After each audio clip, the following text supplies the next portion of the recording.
तो दोस्तों, इससे पहले हमने 2 पार्ट इस सीरीज के, जो हम गुप्त और गुप्तोत्तर काल पढ़ रहे हैं, उसके हमने अपलोड किए हुए हैं। और वो लाइव क्लासेस थी, ये रिकॉर्डेड है, तो वो सारे आपको प्लेलिस्ट पे मिल जाएंगे। हम आगे आपको बताते हैं कि हमने आपको बताया था जब गुप्त काल अपने पतन की तरफ था, तो मथुरा, पाटलिपुत्र जैसे जो इम्पोर्टेंट शहर थे उस समय, वो भी अपनी जो प्रसिद्धता थी इतने सालों की, इतने वर्षों की, इतनी शताब्दियों की, वो खोती जा रही थी। आप देखते हो कि गुप्त काल को स्वर्ण युग कहते हैं। और अजंता की जो गुफाएं हैं, 3 गुफाएं, अजंता की 3 गुफाएं, इसको हम यहाँ पर लिखते हैं ताकि आपको किसी भी चीज में डाउट ना रहे। तो अजंता में आप देखते हो 3 गुफाएं, और ये 3 गुफाएं जो हैं, ये गुप्तकालीन मानी जाती हैं।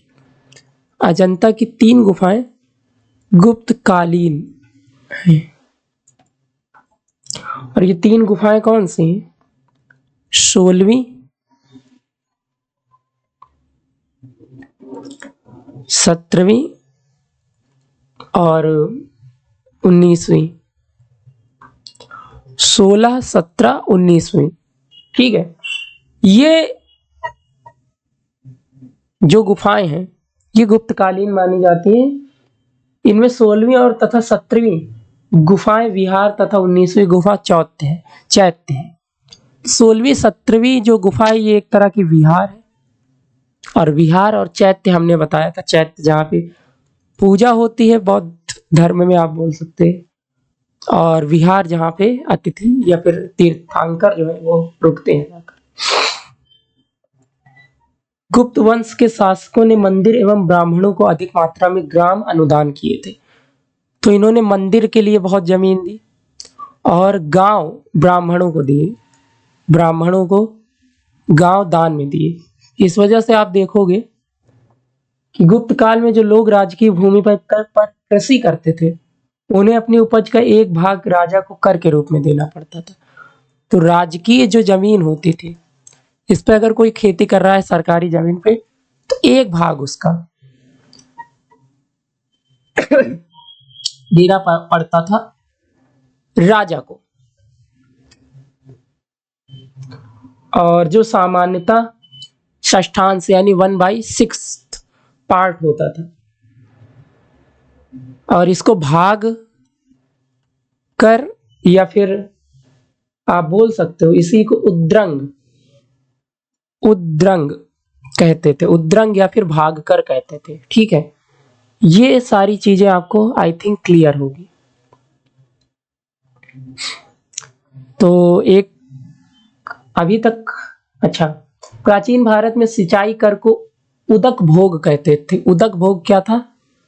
तो उदक भोग कोई खाने की चीज नहीं थी। उदक भोग जो था वो सिंचाई के कर को कहा जाता था। सिंचाई कर को उदक भोग कहा जाता था प्राचीन भारत में।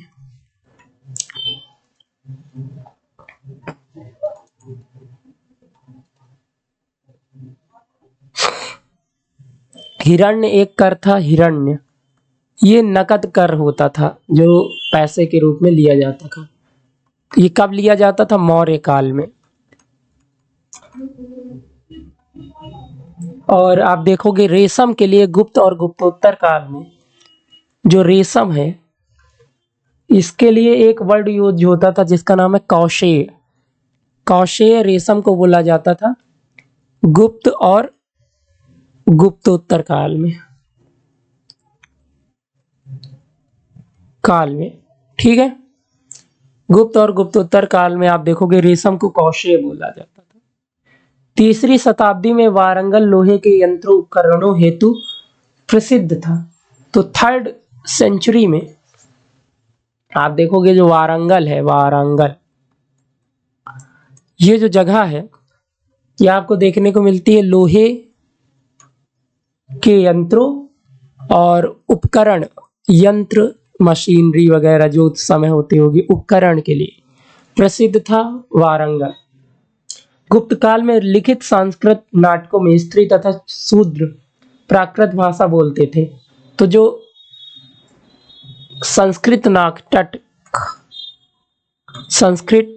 नाटक गुप्त काल में लिखे गए, कब के? गुप्त काल के। इन संस्कृत नाटकों में आप देखोगे जो स्त्री हैं और जो शूद्र हैं, ये बोला गया कि ये प्राकृत भाषा बोलते थे, ठीक है। जबकि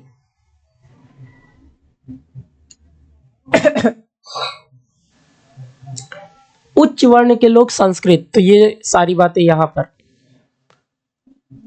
उच्च वर्ग के लोग संस्कृत बोलते थे, तो ये यहां पर लिखा हुआ है। शूद्रकृत जो मृच्छकटिकम है, एक शूद्रक हुए हैं, उनके द्वारा एक रचना की गई जिसका नाम है मृच्छकटिकम। क्या नाम है? मृच्छकटिकम। शूद्रक के द्वारा मृच्छकटिकम लिखा गया। यह गुप्तकालीन शासन व्यवस्था एवं नगर जीवन के विषय में रोचक सामग्री। तो ये मृच्छकटिकम से आपको गुप्त काल का जो शासन व्यवस्था है, शासन है, और इसके अलावा आपको नागरिक जीवन, इन सब की जानकारी मिलती है। इस ग्रंथ में चारुदत्त नामक ब्राह्मण सातवां एवं एक गणिका की पुत्री वसंत सेना की प्रेम गाथा को शब्दों के रूप में लिखा गया है। तो इसी में आप देखोगे एक चारुदत्त नाम का ब्राह्मण और वसंत सेना की प्रेम गाथा के बारे में वर्णन है। गुप्त साम्राज्य की शासन व्यवस्था राजतंत्रात्मक थी। तो राजतंत्र था, यहाँ पर गणतंत्र नहीं। राजा का लड़का ही राजा हो जाता था। मौर्य शासकों के विपरीत गुप्त वंशी शासक अपनी दैवीय उत्पत्ति में विश्वास करते थे। तो गुप्त शासक जो थे मानते थे हमारी जो उत्पत्ति दैवी है, देवता ने हमें भेजा है। गुप्त शासकों ने भूमिदान की परंपरा को विस्तारित किया, और आप देखोगे भूमिदान बहुत बढ़ा। इसी वजह से सामंती व्यवस्था बाद में इमर्ज होती है, और इस वजह से संघात्मक था, ना कि केंद्रीकृत। संघात्मक। गुप्त राजा अनेक छोटे राजाओं का राजा होता था। तो बहुत सारे छोटे छोटे राजा जो सामंत बोल सकते हैं, उनका राजा होता था, जो गुप्त राजा होते थे। सामंत तथा प्रांतीय शासक अपने अपने क्षेत्रों में नितांत जो स्वतंत्रता का अनुभव करते थे। इनको लगता था हम अपने एरिया में एकदम स्वतंत्र हैं। शतरंज का खेल भारत में गुप्त काल के दौरान उद्भूत हुआ था, और इसी गुप्त शासन के दौरान आप देखोगे शतरंज जो आज हम खेलते हैं, इसका ऑरिजिन हुआ। ये जहां इसे चतुरंग नाम से भी जाने जाता था, इसी को चतुरंग भी बोला जाता था, शतरंज को। भारत से यह ईरान एवं तत्पश्चात यूरोप में पहुंचा। और फिर आप देखोगे ये भारत से ईरान, और ईरान से फिर यूरोप में पहुंचा, वेस्ट में। तो ये था जो अभी तक हमने देखा। तो ये सारी चीजें आई थिंक आपको क्लियर होंगी शतरंज के बारे में भी। अभी आगे अगर हम पढ़ें तो एक वाकाटक वंश हुआ, जो सातवाहन के बाद हम बात करते हैं हुआ था। तो आइए थोड़ा सा वाकाटक वंश की बात करते हैं अब। एक प्रवरसेन प्रथम नाम का, प्रवरसेन फर्स्ट जब आप बोलते हो, तो ये 275 से 335 ईस्वी के टाइम पीरियड में प्रवरसेन वाकाटक का एकमात्र शासक था, एकमात्र शासक था। तो ये आप देखोगे गुप्त काल, जब गुप्तों का शासन चल रहा था, तो उस टाइम पे समकालीन ही था। वाकाटक शासक प्रवरसेन प्रथम ने 4 अश्वमेध यज्ञ संपादन कराए। तो 4 आप देखोगे अश्वमेध यज्ञ कराए किसने? प्रवर सेन फर्स्ट ने। और इसके साथ ही उसने अनेक वैदिक यज्ञ भी कराए, और इसने वैदिक यज्ञ भी करवाए थे। ठीक है, वैदिक यज्ञ कराए 4 अश्वमेध यज्ञ। इसके साथ ही उसने वैदिक यज्ञ भी करवाए। इसी वंश के शासक प्रवर सेन द्वितीय की रुचि साहित्य में थी। उसने सेतुबंध नामक ग्रंथ की रचना की। इसके बाद आप देखोगे प्रवर सेन द्वितीय भी आता है। प्रवर सेन द्वितीय, इसकी जो रुचि थी वो साहित्य में थी, और इसने एक ग्रंथ लिखा सेतुबंध। सेतुबंध, सेतुबंध जो ग्रंथ है उसकी रचना प्रवर सेन द्वितीय ने की। महर्षि कपिल का आपने नाम सुना होगा। महर्षि कपिल, जो महर्षि कपिल है, आपको पता होगा कि महर्षि कपिल ने सांख्य दर्शन का प्रतिपादन किया था। किसका? सांख्य दर्शन, जो फिलॉसफी है सांख्य, उसका प्रतिपादन किया। सांख्य पुनर्जन्म एवं आत्मा के आवागमन के सिद्धांत को स्वीकार करता है। सांख्य दर्शन में भी आप देखोगे पुनर्जन्म को स्वीकार किया जाता है, यानी कि आत्मा आती, इधर से हटती, दूसरे में जाती, इस तरीके की चीजें सांख्य दर्शन में। सांख्य दर्शन में अज्ञानता को ही दुखों का कारण तथा आत्मज्ञान को उनसे मुक्ति का एकमात्र उपाय बताया गया है। और महर्षि पतंजलि का योग दर्शन का प्रतिष्ठापक माना जाता है, ये आपको पता ही है। महर्षि पतंजलि ने ही जो सुसंबद्ध दार्शनिक सिद्धांत के रूप में योग की जो विवेचना है उसको विवेचन किया है, इसलिए इसे पतंजलि दर्शन भी कहा जाता है।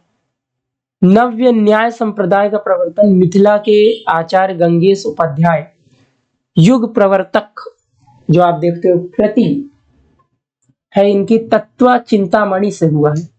नव न्याय संप्रदाय, तो इसकी थोड़ा सा हम नोट्स बना लेते हैं।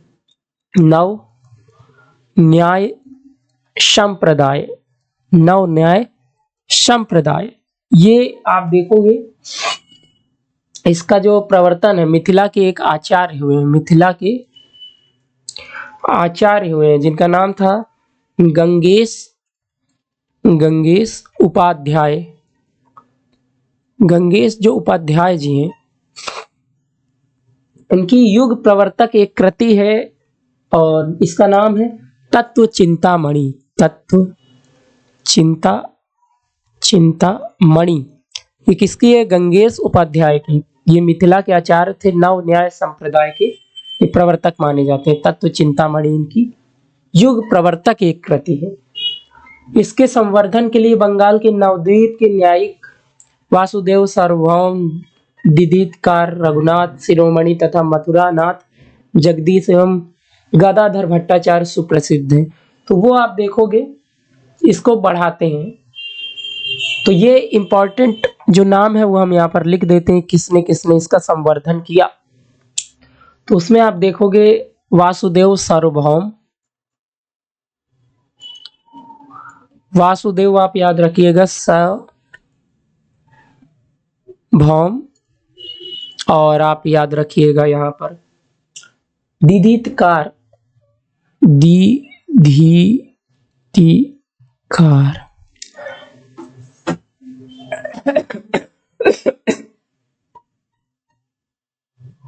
दिदीतकार रघुनाथ शिरोमणि, रघुनाथ शिरोमणि, रघुनाथ शिरोमणि।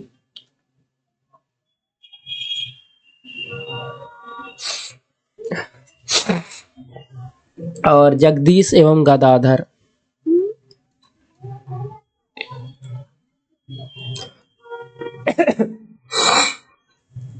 इन लोगों ने इसका गदाधर, इन लोगों ने ये जो तत्व चिंतामणि और नव न्याय संप्रदाय है इसका आप देखते हो संवर्धन किया। इसके अलावा भारतीय दर्शन में चार्वाक दर्शन जड़वादी या भौतिकवादी विचारधारा का पोषक है। चार्वाक जो दर्शन हुआ है ये आप देखते हो भौतिकवादी है। भौतिकता, फिजिकल चीजों पे केंद्रित भौतिकवादी।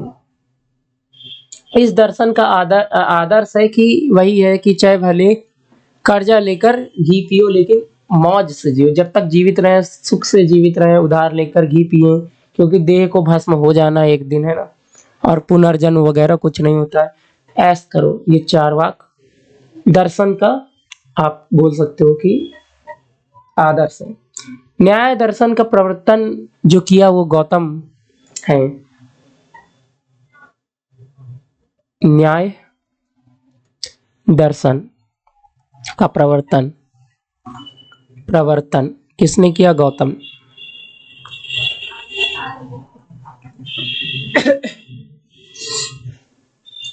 ने किया, जिन्हें अक्षपाद भी कहा जाता है, इन्हीं को अक्षपाद कहा जाता है। न्याय का शाब्दिक अर्थ होता है निर्णय, इसका अर्थ होता है निर्णय। और न्याय दर्शन में 16 पदार्थों या तत्वों को अस्तित्व स्वीकार किया गया है। 16 पदार्थों का अस्तित्व माना जाता है।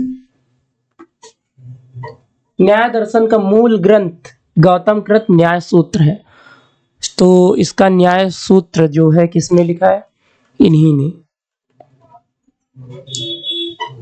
कर्म का सिद्धांत मीमांसा दर्शन से संबंधित है। तो मीमांसा जो दर्शन है, मीमांसा, इस दर्शन से आप देखोगे कर्म, जैसा कर्म करोगे वैसा फल वगैरह मिलेगा। धर्म मीमांसा भी इसको बोलते हैं, इसी वजह से धर्म मीमांसा। तो ये कर्म से संबंधित है। और इसके जो जैमिनी रहे वो पूर्व मीमांसा,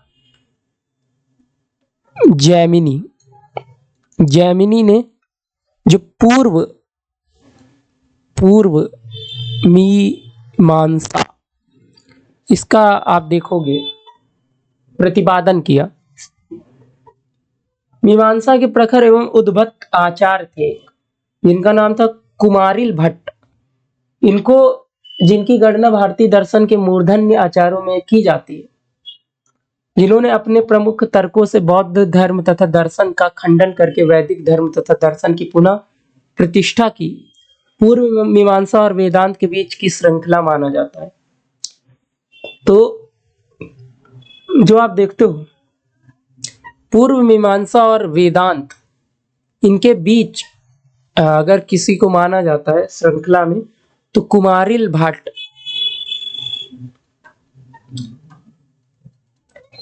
एक आचार्य हुए हैं, जिन्होंने वेदों की जो प्रतिष्ठा है उसको दोबारा से स्थापित किया था। और पूर्व मीमांसा जो है, अच्छा एक चीज और है, मीमांसा दर्शन वेद को शाश्वत सत्य मानता है। तो मीमांसा जो है, इस दर्शन में वेद को एकदम ऊपर रखा जाता है। पूर्व मीमांसा दर्शन में वेद के कर्मकांड भाग पर विचार किया गया और इस पे वेद के जो कर्म कांड है इन पर आप देखोगे विश्वास है। और उत्तर मीमांसा में वेदों के ज्ञान कांड पर, और उत्तर जो मीमांसा है इसके 2 पार्ट अगर देखें तो उत्तर मीमांसा जो है उसमें आप देखोगे ज्ञान कांड जो वेदों के हैं उस पे, तो पूरा आप देखोगे मीमांसा वेदों पर ज्यादा जोर देते हैं, जिसमें पूर्व जो है मीमांसा वैदिक कर्म कांड और ज्ञान कांड पर उत्तर मीमांसा। और मीमांसा और वेदांत न्याय और वैशेषिक तथा सांख्य और योग भारतीय छठ दर्शन के भाग हैं। तो 6 दर्शन हमने अभी बताए आपको। 6 दर्शन वो देख लेते हैं। एक है योग, न्याय, मीमांसा, ये 3 हो गए, योग, न्याय और मीमांसा। और कौन कौन से? और आप देखोगे सांख्य,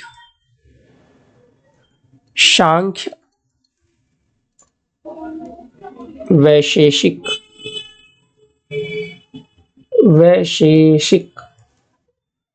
और सांख्य, वैशेषिक, न्याय, है ना। और कोई छूट रहा है क्या? ये हो गए, और चारवाक वाले।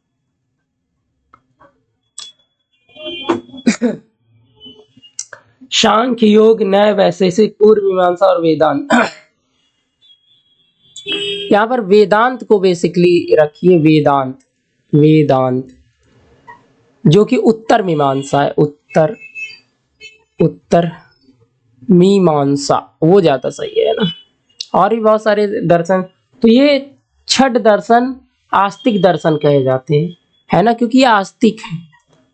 इनके प्रणेता क्रमशः कपिल, कपिल आपको देखने को मिलता है सांख्य के, तो सांख्य दर्शन के आपको पता है ना, ये यहाँ पर कपिल है ना। पतंजलि योग के ये कणाद हो गए, जैमिनी हो गए, है ना। इसके अलावा बादरनायन थे। वेदांत दर्शन को भारतीय विचारधारा की पराकाष्ठा माना जाता है। तो भारत की विचारधारा का एकदम पीक पॉइंट जो है वो वेदांत दर्शन, उत्तर मीमांसा। वेदांत दर्शन को भारतीय विचारों का, विचार की पराकाष्ठा, पराकाष्ठा एकदम हाईएस्ट पॉइंट। वेदांत का शाब्दिक अर्थ होता है वेद का अंत, वेद का अंत, ये होता है इसका शाब्दिक अर्थ। या वैदिक विचारधारा की पराकाष्ठा मतलब एकदम पीक। तो वेदांत दर्शन के 3 आधार है, उपनिषद, ब्रह्मसूत्र और भागवत गीता। वेदांत दर्शन के आधार 3 हैं, और 3 आधार कौन कौन से हैं, तो आप देखते हो ये 3 आधार है। उपनिषद, उपनिषद है आपका, ब्रह्मसूत्र है, ब्रह्मसूत्र, और आपका भागवत गीता, भागवत गीता। तो ये 3 आधारों पे आपके वेदांत लिखे गए हैं। इन्हें वेदांत दर्शन की प्रस्थान त्रयी कहा जाता है। तो प्रस्थान त्रयी इन्हीं को बोला जाता है। त्रयी यानी 3 प्रस्थान त्रयी बोले जाते हैं। कई सूक्ष्म भेदों के आधार पर इसके कई उप संप्रदाय हैं एवं उसके प्रवर्तक हैं, जैसे शंकराचार्य के का अद्वैतवाद। तो वेदांत दर्शन के ही आप देखोगे कई सारे इसके उप संप्रदाय भी हैं, उप संप्रदाय जो इसी से कहीं ना कहीं निकले हुए दिखते हैं।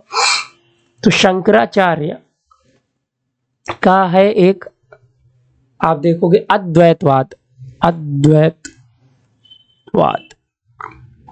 रामानुज का विशिष्ट द्वैत, विशिष्टाद्वैत। रामानुज का विशिष्ट द्वैत, और माधवाचार्य का द्वैतवाद, माधवाचार्य का द्वैतवाद।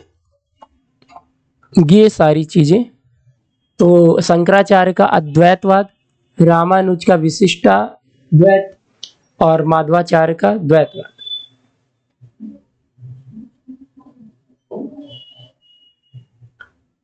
ये सारी चीजें आई थिंक आपको यहां पर क्लियर होंगी। इसका पुराणों के अनुसार चंद्रवंश या सोमवंश क्षत्रिय वर्ण के मूल वंशों में से एक है। चंद्रवंशी शासकों का मूल स्थान त्रेता युग में प्रयाग था, परंतु प्रलय के पश्चात द्वापर युग में चंद्रवंशी संवारन ने प्रतिष्ठानपुर, वर्तमान झूसी, प्रयागराज में राजधानी की स्थापना की थी। अग्निकुल के राजपूतों का सर्वाधिक प्रसिद्ध प्रतिहार वंश था।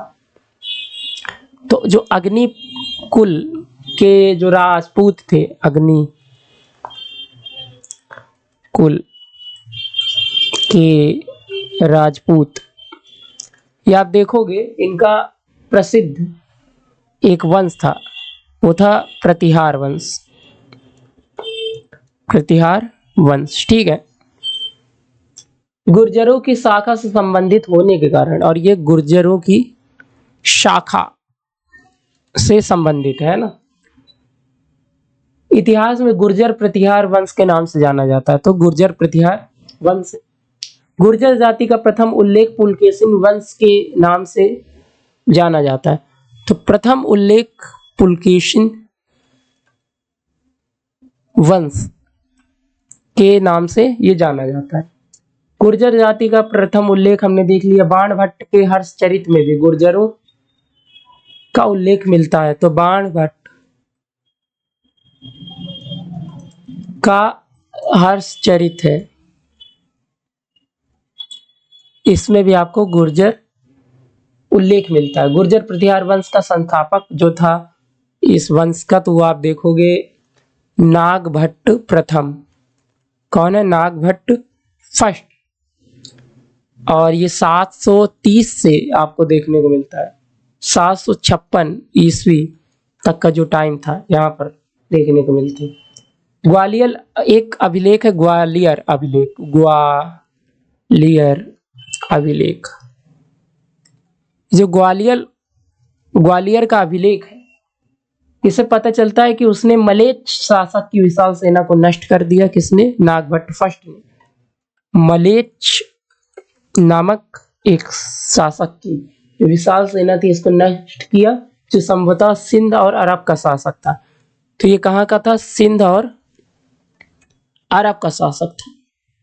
इस प्रकार नागभट्ट प्रथम ने अरबों के आक्रमणों से पश्चिम भारत की रक्षा की थी। अब इसने रक्षा की थी अरबों के आक्रमण से। यहाँ तक हमने ये सारी चीजें पढ़ी। आई होप आपको ये सारी चीजें समझ में आई होगी। और अब हम इसके बाद राष्ट्रकूट जो वंश है ये देखेंगे डिटेल में एक नए पार्ट में। आई होप आपको यहाँ तक सारी चीजें क्लियर होंगी। चलिए आपसे एक नई वीडियो में मुलाकात होगी। तब तक के लिए धन्यवाद।